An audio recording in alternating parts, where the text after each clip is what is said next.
Hello, welcome to this presentation. I will serve as your host. My name's Denise Maxwell. The research symposium session that you are attending is entitled Learning How to Distress on a Daily Basis for First Responders, presented by Antonia Gonzalez. We are excited that you're joining us today to hear Antonio Gonzalez's presentation. Your mics will be muted during the session. However, the chat window is open. So please feel free to participate or to ask questions, and we will have time for Q&A at the end for the last 5 minutes. So I'd like to welcome Antonio, but before she gets started, I'd just like to tell you a little bit about her background. Antonia Gonzalez is currently a police sergeant in a small shore town in New Jersey. She graduated from Ashford University with a bachelor's in health and wellness. She's currently 3 classes away from her master's degree in the science of criminal justice. Her passion is talking about stress and how stress affects first responders. She's working on her book and hopes to speak publicly about stress, how it affects first responders, and the importance of relieving their stress daily. Antonia is currently posting on Facebook at Mindfulness for her first responders, discussing daily stress relieving tips. And I know you've got a great presentation and we're excited for you to share with us. Welcome. Thank you. Thank you so much, Dr. Maxwell. I'm honored to be with you all here today. And this is just an absolute honor. And I'm looking forward to sharing this information with you. Learning how to de-stress daily for first responders. I'm going to share daily tips and resources with you and some vital information. Like Dr. Maxwell said, I am currently a sergeant in New Jersey. I have been in law enforcement for 23 years. And in those 23 years, I've worked in various units. The goal of this presentation is to discuss how important it is to recognize stress and how it exists in first responders' lives, jobs, and to discuss the importance of relieving their stress daily. It is super, super important. So you're probably asking, who are first responders? First responders are police officers, firefighters, emergency medical technicians, military personnel, volunteer first aiders, and volunteer firefighters, and other frontline occupations. I love to add nurses and doctors to this list because they are in the front lines and they're dealing with a lot on a daily basis, especially in those trauma units and emergency rooms. Stress needs to be released. First responders must have a way to release their stress daily.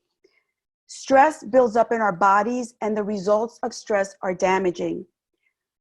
Let me just explain something. First responders have a tough job and we know this, and they see things that most people will never see in their entire lifetimes. Calls can consist of minor things such as neighbor disputes to very serious things such as homicides. An example of this is a first responder is sitting down chatting. Now just go with me and picture this in your mind. They're in a police car or an ambulance, or maybe they're just sitting in an office, they're detectives, and they're just discussing minor things such as shopping lists or maybe something that they want to do because they only have 1 hour left before their shift is ending. So what happens? That call comes in. It takes that officer from a relaxed state to a state of an adrenaline pump into their body. The adrenaline will trigger the following changes in their body: an increased heart rate, which may feel like their heart is racing, and they may feel their limbs shaking because that adrenaline is redirecting blood towards their muscles and causing a surge of energy into their body. I've experienced this. This in turn can cause your breathing to become shallow. That is why it is so important for them to relieve their stress daily and learn to do these techniques to help them. Not wait for that day off or that vacation, but to do it daily. Stress builds up in our bodies and the results of stress are damaging, not only for first responders, for all of us. The symptoms of acute stress response are anxiety, irritability, emotional ups and downs, poor sleep, poor concentration, or wanting to be alone, right? And you say, I probably feel like that sometimes too, right? Most first responders are confronted with traumatic events, including potential life-threatening situations. Evidence shows that post-traumatic stress disorder is highest amongst first responders. Stress is defined as a non-specific response of the body to any stress or any demands made upon it. So stress has an effect on our body, on our natural physical, mental reaction to life's experiences. So imagine day after day, hour after hour dealing with that. We all feel stress in our lives from time to time. But for first responders, there is that constant up and down, stress-related calls that impacts their bodies. It can be difficult to each person and can be unpleasant. We know stress can be very difficult. What you feel as stress is not what I feel as stress, and what I feel as stress is not what you feel as stress. These symptoms may show up immediately or may develop over time. Very serious. Research studies suggest that post-traumatic stress disorder, also referred to as PTSD, may be between 15 and 30%. So individuals confronted with high impact, high frequency stressors at an increased risk are at an extreme risk of experiencing an acute stress response like I just read to you. The acute stress response occurs when symptoms develop due to a particularly stressful event. So the importance of learning how to de-stress and learning how to deal with stress is important. Learning how to cope, learning how to relieve it, what to look for, when to ask for help. My friends, I want to say when to ask for help is one of the most important parts of all of this. It is one of those things that there should be no shame involved in it. So what do we look for? Do you know if you're stressed? Do you know how you register stress in your body? Do you know how to release it? Knowing how you feel stressed or how you register it in your body can help you know what to do to relieve it. It can help you feel better.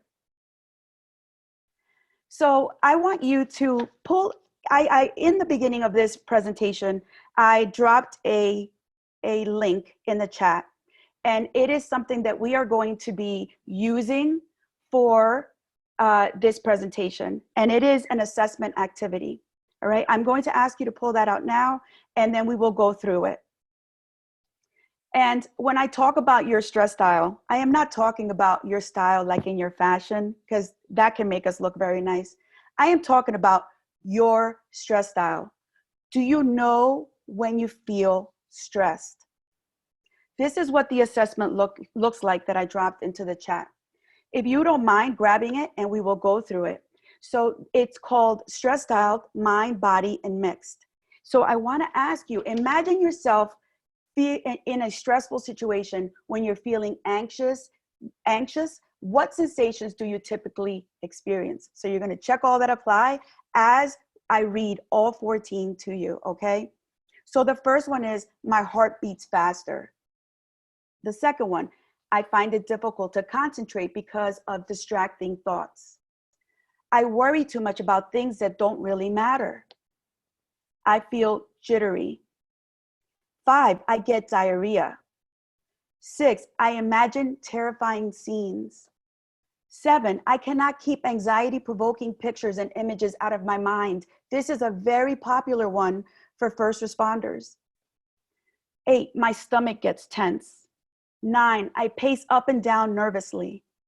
10, I am bothered by unimportant thoughts running through my mind. 11, I become immobilized. 12, I feel I am losing out on things because I cannot make decisions fast enough. 13, I perspire. And 14, I cannot stop thinking worrisome thoughts. So as I'm talking to you, and if you don't mind, go ahead and tally which ones resonate with you, and then we will be coming back to it. So what is your stress style?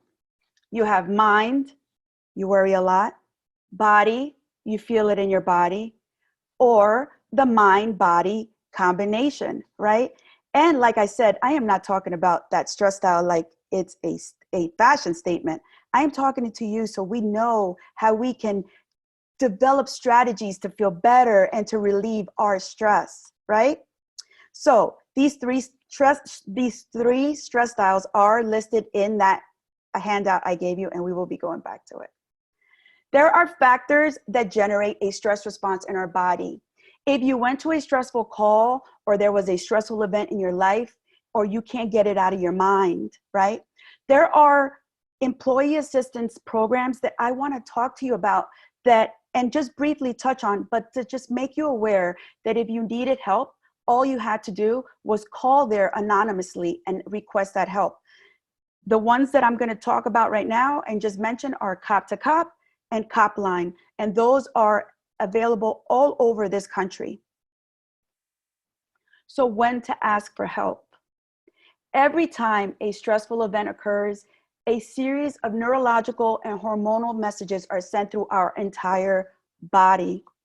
These symptoms take time. They over time can take a toll on our body, mind, and soul. It is important to realize that there are resources out here to help us get through this, that there is no shame in asking for help. I want to repeat that. There is no shame in asking for help. Asking for help is a sign of strength. At least that's how I feel about it. There is a stigma associated with asking for help. Many times it is because first responders are seen as strong and they're supposed to solve all these things for everyone else. But I want to remind you that first responders are human beings who need to unwind just like everyone else. So when is the best time to learn these techniques and these tips and how to relieve stress, and why? In the police academy, when that person, or in the fire academy, or they're learning things that first responders learn, that is the prime spot to start teaching them how to deal with stress. They're brand new, they really don't know what to expect, and there's a lot of excitement that goes into learning these things and wanting to be out there to help people.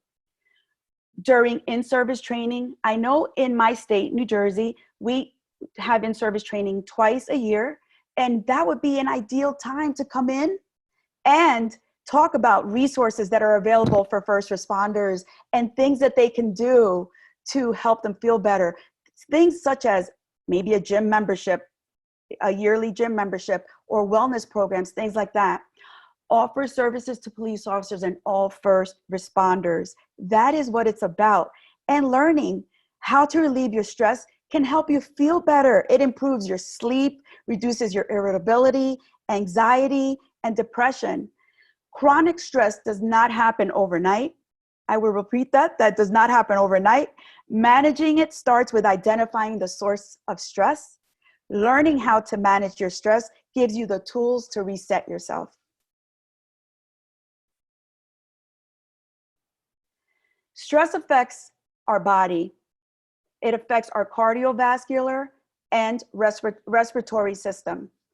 During stressful situations, you breathe faster in an effort to distribute oxygen-rich blood to your body. During stressful situations, we do breathe faster, right?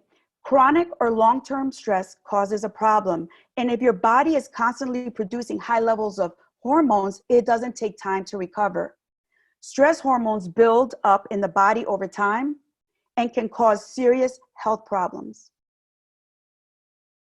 So you've probably seen this list before and you're probably chuckling, I've seen this before. How can first responders relieve their stress? Well, the first one is exercise. We know this can relieve stress for everyone. Walking, meditation, running, walking, listening to music while you're exercising. Mindfulness techniques such as breathing, meditation, and other techniques. And we will go through each one and see how easy it is to incorporate it into your daily routine. How stress affects our body, learning how to breathe better and use mindfulness tools can help relieve that stress. It can help us feel better. Proper breathing techniques and tips can help not only change how you're feeling, but reduce your stress. So I want to try something with you all, if you don't mind. Let's practice our breath right now. So what I would love for you to do is to relax your entire body. So you can just sit up straight. You don't have to be stiff. Sit up straight, relax your shoulders, relax your arms and your legs. Place your feet on the ground if you can, and just relax your entire body.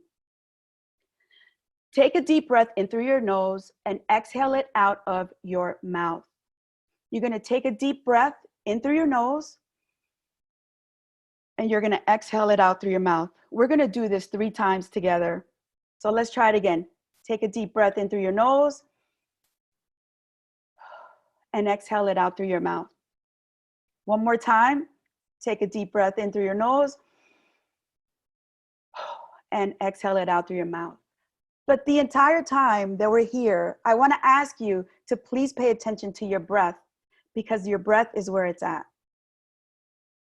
So daily stress relief, what does this look like? What does this look like?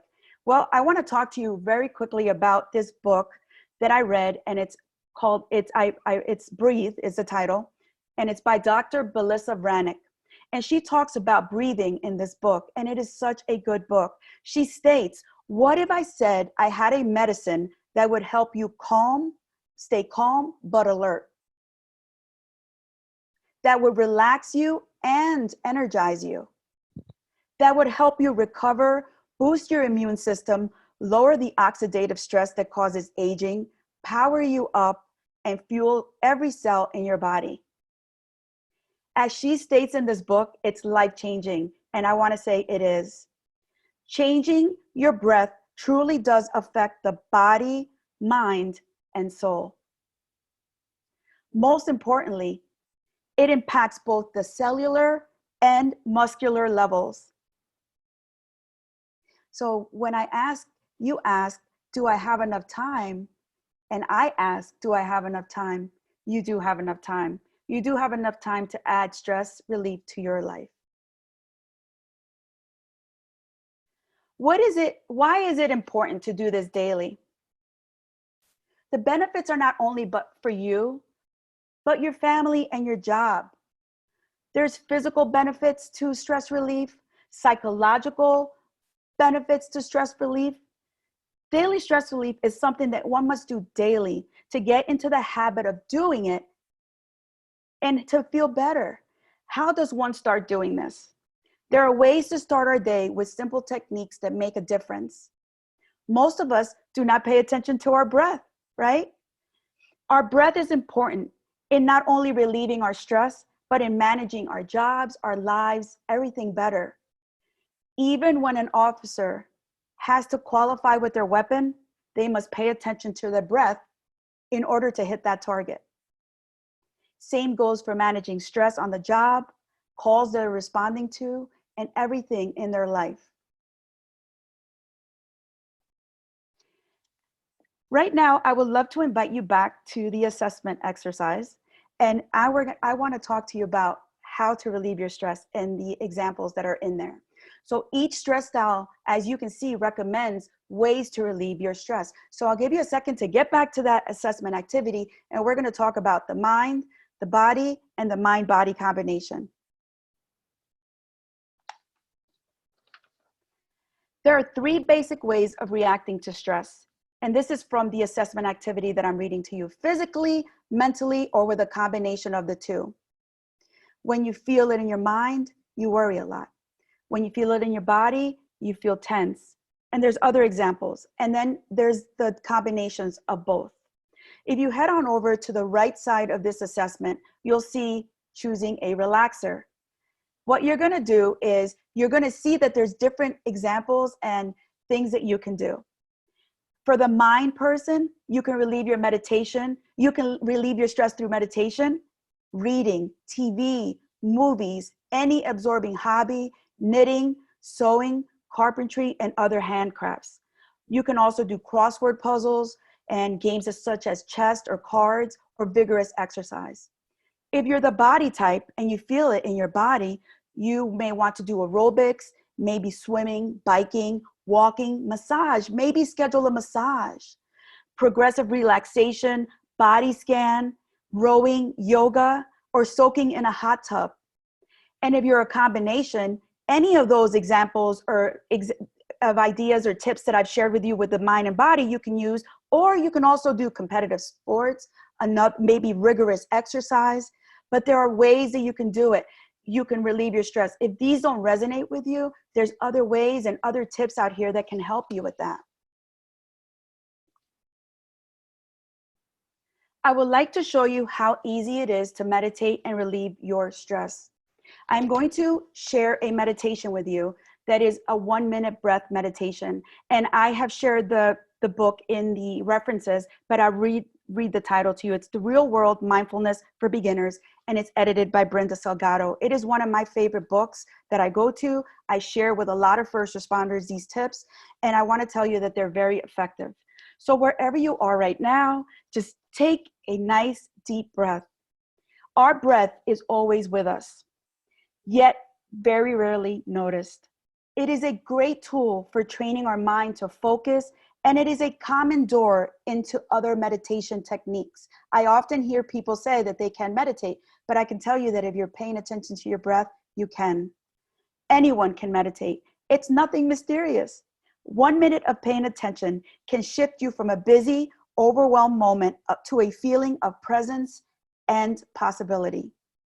So right now, begin noticing your breath.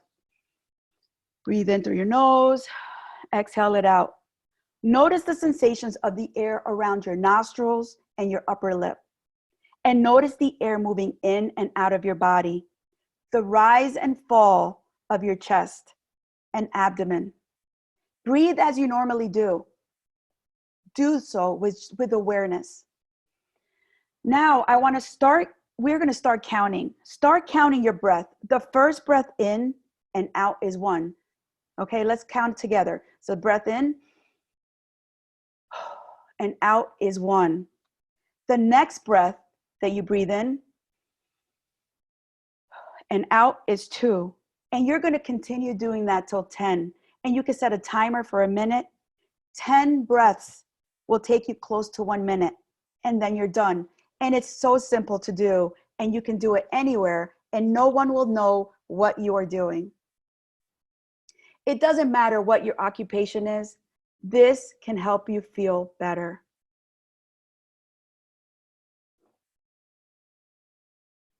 I want to thank you so much for listening to my presentation today. I have added my email and phone number, and you can call me anytime and email me anytime if you have any questions. Thanks, Antonia. What a powerful presentation. As we discussed when you were first practicing, that this has application for multiple populations. And there's some questions that I'll get to in a minute that's asking you about that. If you have your reference slide, I think people are interested in the title of a couple of the books, especially the breathing book that you mentioned. So if you put that on, then that'll allow some people to maybe take a picture of that screen or download some of that. There was a question at the very beginning when we first got started. Someone was asking, how are they going to get the link to these presentations from the conference in June? And so answering participants, you've registered to get into the room, you put your email address in there, and so all participants will get a notification when the conference sessions are available, and then you'll have access to look at the presentations, and so you'll be able to follow up with information. There are a couple of questions that people are asking, wondering if when you finish your master's degree, are you thinking about broadening the audience? I mean, I know you've said first responders include many people in the healthcare industry, but some people are wondering, do you anticipate maybe going into people connected to the military or mental health practitioners? That's a great question. So I do want to speak about this with everyone, not only just the first responders, but military personnel, and all the people that are in the front lines, because I'm very passionate about it. And not only because of my passion, but because for 23 years, I have lived this life that changes you. So absolutely, I want to speak about it, and I want to go all over the country talking about it. And I'd like to thank Eddie. He's been helping us in the chat. He did post the 1-800-COP line. So for the person who asked that question and was Thank you. interested in that, that resource is in there as well. So thank you for doing that. One of the things that I've heard you talk about is that we need to feel okay and realize that it's appropriate to ask for help. I think some people struggle with what that involves. So what recommendations, like who might someone go to that needs some help, that they're feeling some of these physical symptoms or mental symptoms? There are, that is such a good question. So there is, speaking on my own behalf, it is very uncomfortable because people feel fear. They feel that if they ask for help, that automatically it means that people are gonna judge them. They're gonna not be able to go and work and things like that. There are wellness programs in each state. And I'm gonna speak on behalf of New Jersey. There's a program that is called there's Peer Support. But each police department and wherever you're working, you can go to one of your people and ask them what programs are available. On the back of your insurance card as well, and I'm not trying to be funny, there's a behavioral number. If you're in New Jersey, I know that there's a number there that you can ask for resources. The cop lines are anonymous, and I love that resource because there is this stigma attached to it. So if you don't want to be known at first, you go there and you ask them. But I just want to say something to everyone that may be afraid to ask for help. Asking for help, and I really want to say this, is a sign of strength. I have myself had to talk to people for traumatic events that I have gone to, and scenes that are too much to handle. And I'm right here, still a police officer. There is no shame in that. And I want to say that, please, if that is happening to you, ask for it. And I will support you. I will be there. You can ask me and I will connect you to the people. Excellent response. And so you talked a lot to us about that we have this tool with us every day, the use of our breath and breathing. But what kind of strategies do you use to remind yourself to do that? We're in the moment, we're very stressed, and then we don't think about what some of our techniques are. What have you used that has been successful? Thank you for that question. That is another great question, Doctor.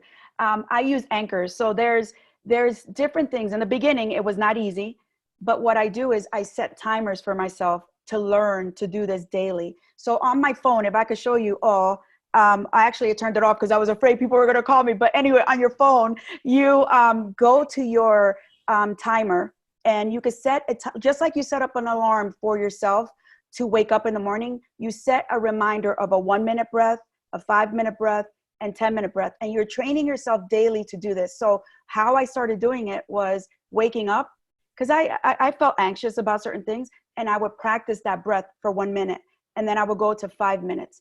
The other anchors that I use are when there's a trigger, when someone triggers you, do not respond to it right away. Just stop and listen, and then take that breath. Because there's people out here that do that, you know what I mean? And it happens. It's just normal life, right? So stop, take a breath, and then exhale. So we just have a few minutes left, and I'm wondering if you can give us a sneak preview. Have you started to think about what some of the topics might be in the book that you're envisioning that you want to write? Yes, I actually do know. Thank you so much for asking. So I have 2 different projects that I'm working on. The first one is through my experience in law enforcement, but the second one is about your stress style. And it's a workbook, and it's going to be a book that centers on helping first responders relieve their stress. And I haven't quite figured out if it's going to be a 30-day or a 60-day. I'm working on those steps, but I really want a resource out here for them to go to, that if they don't want to call somebody and they don't want to ask, they can go to that resource and pick up tips on how to do this, how to relieve their stress daily, how to breathe, how to get themselves going and take better care of themselves. Well, there are lots of compliments for you in the chat as to how valuable your presentation was and how well researched it was. And they also appreciated the resources that you shared. So if you have a chance, please take a look at that. You have some participants who also posted a few other resources that are available to everybody. But I would like to thank you so much, Antonia, for your presentation, and also for all of you for joining us today in this session. As it was indicated earlier, the recordings of this presentation will be available in June to be assessed through the conference website, and you'll be receiving a notification to let you know that that's available. And we'd like to thank you also, Antonio, for the service that you give to your community. The job that you have every day makes such a difference in the lives of many people, and we really appreciate you, and we're so proud of you as an Ashford student, and we know that graduation's right around the corner, so we wish you all the best. Thank you so much. I'm so honored to be here with you all, and it was just the most amazing experience. Thank you so much. Well, we wish you all the best in all the steps you have planned for yourself in that next part of your career. So best wishes, and thanks for sharing all of this with us. My pleasure. All right. Have a good day. You too.